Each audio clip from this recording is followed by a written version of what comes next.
let's get into mastering now. This is, for me at least, this is kind of one of the most rewarding parts of the whole musical process, because at the end of the day, the hard work is done. Like, we've done the composition, we've done the songwriting, we've done the mixing.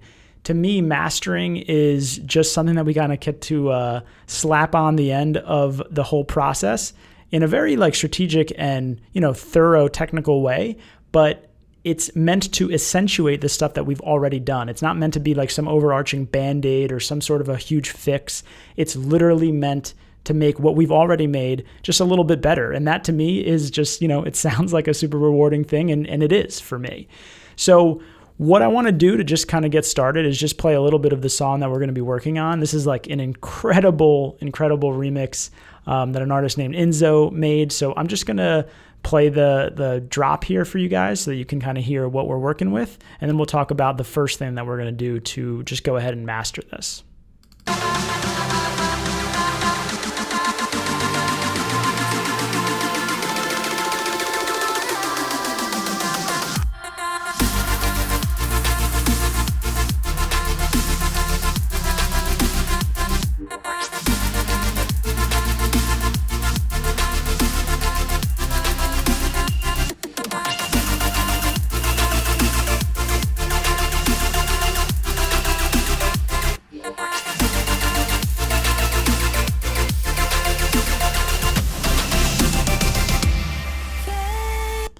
Right? Just such an awesome track. So what we're going to be doing is just going ahead and mastering this. We're going to go through the whole mastering processing chain that I like to kind of go for. And to start, we're actually going to use the last plugin on the processing chain, which is the FabFilter Pro L2.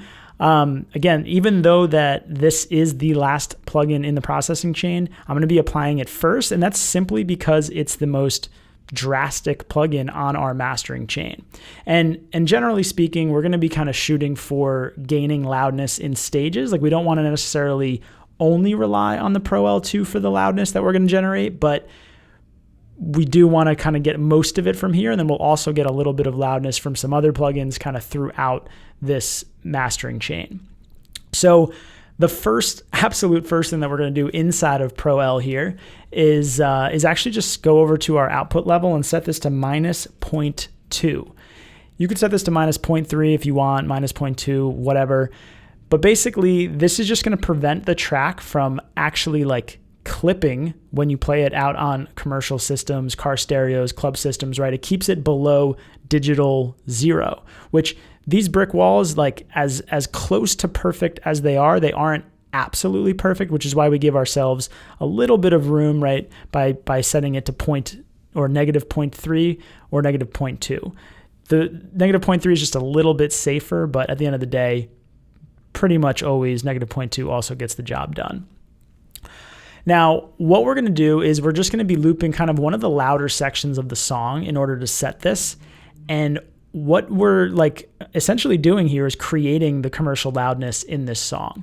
We're going to be pulling up on this gain knob basically until we hear a little bit of distortion. And then once we've gotten there, we've gone too far and we want to pull back a little bit. And we'll pull back a decent amount because we want to generate the loudness in this master from several stages, not just in this limiter. So I'm just going to push play here, and this is going to get a lot louder. So if you're wearing headphones, just get ready for that.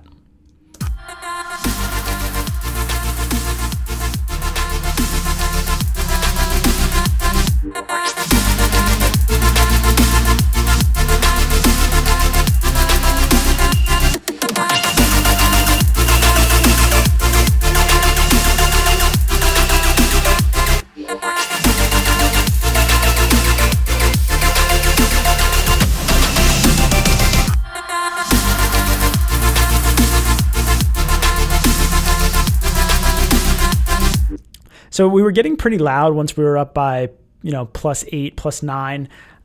Again, we want to generate that loudness in stages. So I purposefully pulled back, and we're going to let this kind of sit at around 6.5 in gain for now.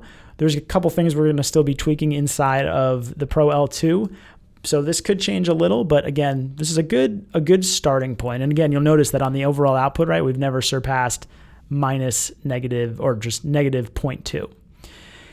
Now, one real quick thing to note before we get into some of the nitty gritty styles that we have available to us. I just want to address true peak limiting over here. Basically, whenever you're doing this form of ultra fast limiting or just hard clipping in the digital domain, that whole process can actually introduce something called intersample peaks, which for the purposes of mastering your own music, we don't need to get too far into this. We don't need to get into the technicalities of it. It's just a good idea to make sure that this true peak limiting button is on. That's basically just going to guarantee that the Pro L never exceeds a maximum true peak level. So again, just keep this on. Don't worry about it. If you really want to learn more about it, I would just recommend checking out the manual of FabFilter Pro L2. They do a great job explaining what every single parameter does. And they even have, if you hover over anything, there's this over here from the help knob, there's some information that kind of comes up if you want to learn a little bit more about this stuff. But basically, we've got a bunch of different styles inside of Pro L. Basically the original Pro L, I think it just had transparent, punchy, dynamic, and all around. And they've added 4 new styles. So really quickly, I'm just going to kind of go through each one of these styles and what they do. And then we can just apply what I think would be the best style for this song that we're working on. So basically transparent, the name here just honestly kind of says it all. It's a transparent style, meaning that it kind of adds the least amount of coloration and pumping as possible. In the first version of Pro L, this was my absolute favorite setting. Again, I didn't have any of these new kind of settings like aggressive or modern to kind of compare it to. But for me, out of those first 4, this was my absolute favorite setting. It just truly felt the most transparent. There's also punchy here, which personally probably one of my least favorite settings. It's a fairly safe setting, so FabFilter actually recommends that you can use this on single tracks, like on just like an individual vocal or individual bass or guitar or whatever. But I tend to stay away from this setting on my masters at least. It does introduce a decent amount of pumping, which can kind of create a nice vibe or flavor to your track, but generally speaking, I'm just not after that type of pumping feel. The next setting is dynamic, which this setting is kind of cool because it enhances the transients before you're applying your limiting, which if you ever kind of have gone about getting your mix exactly where you want it, then you send it off to mastering and it feels like everything's gotten choked out or just kind of crushed. That could be because of a lot of different problems, but one of those main reasons sometimes is just that in limiting, transients do tend to kind of get leveled out or choked out a little bit. So sometimes this dynamic setting can be a really good solution for that if you're experiencing it. The all-around setting is basically an algorithm that's just designed to work well on almost anything. So it has a good amount of loudness and transparency to it, but again, it's like a very safe kind of, again, all-around type setting, not to use the definition or the word itself in the definition. But aggressive is kind of exciting because this is a new algorithm, and as the name implies, it's kind of aggressive, right? It's meant for near clipping style of limiting, which can be really, really good for electronic dance music genres and potentially even kind of louder like pop genres or rock or metal type stuff. So I think we could probably at least play around with attempting to use aggressive today. And then modern, which this is another new one. It's the default style in Pro L2 now. So they're pretty confident about this one. And basically it's a style that has super transparent limiting and can achieve a very, very high loudness level with pretty much a very short 0 look ahead setting. So this one can sound, I think, really, really clean and really natural. And it's something we should probably also play around with today. There's also a few other settings, bus and save. I mean, bus is literally meant for bussing. We don't need to get too much into that. It's good for like gluing, gluing vibes, like things that you'd actually want to achieve on a bus level. And then safe is great for acoustic music and classical music, stuff that just you would never want to introduce any form of distortion in whatsoever. That said, we've already kind of gone in here and set our general loudness. So there's a couple things that I guess we can do still to, I guess just kind of affect how this loudness is interpreted in the music that we're listening to.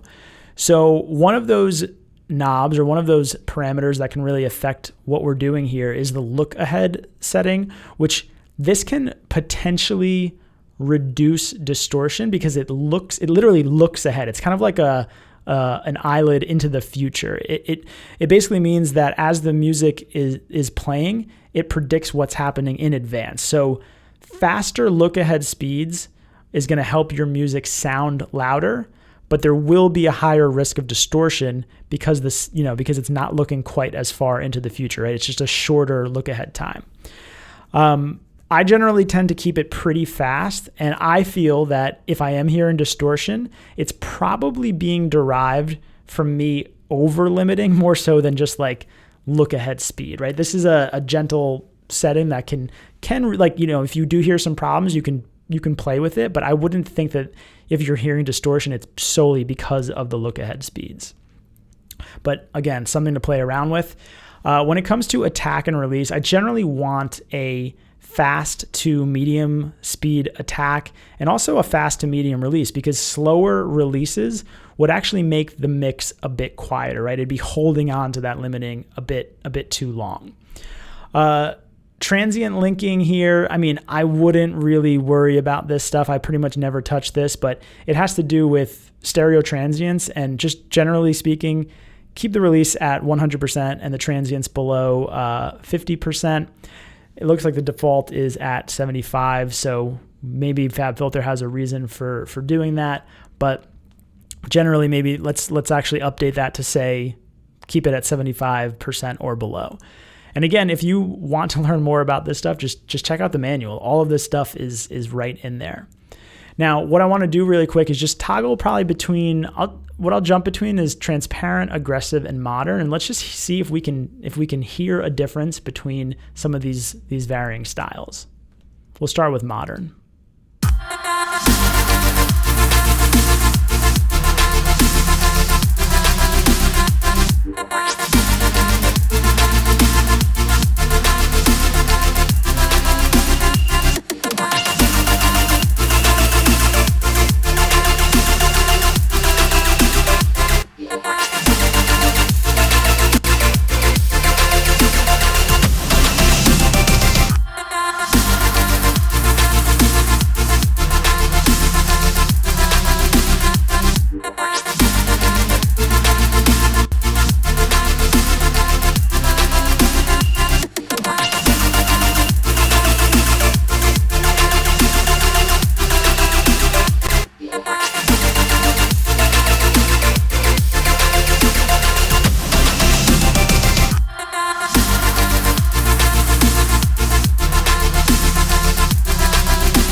Yeah, I'm almost always resolving still on transparent.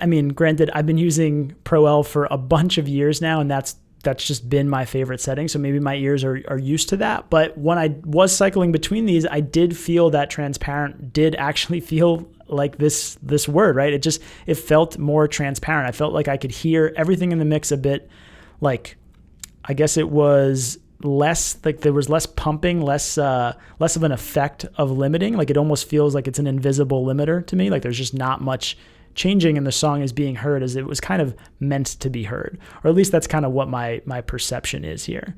So what we've done so far, again, just to recap, we just basically set the output at -0.2. We adjusted how much gain we're getting. We played with the styles. We know what all these knobs are doing now. And we had the true peak limiting on. The only other settings that really matter eventually are going to be oversampling and dithering, but we're going to apply those at the absolute end. These are kind of small, they're small changes, but they're important changes, and we're going to do these at the absolute end literally right before we kind of export the project into a final master. So again, the limiting has been applied, and we're going to kind of move on now to the rest of the processing chain.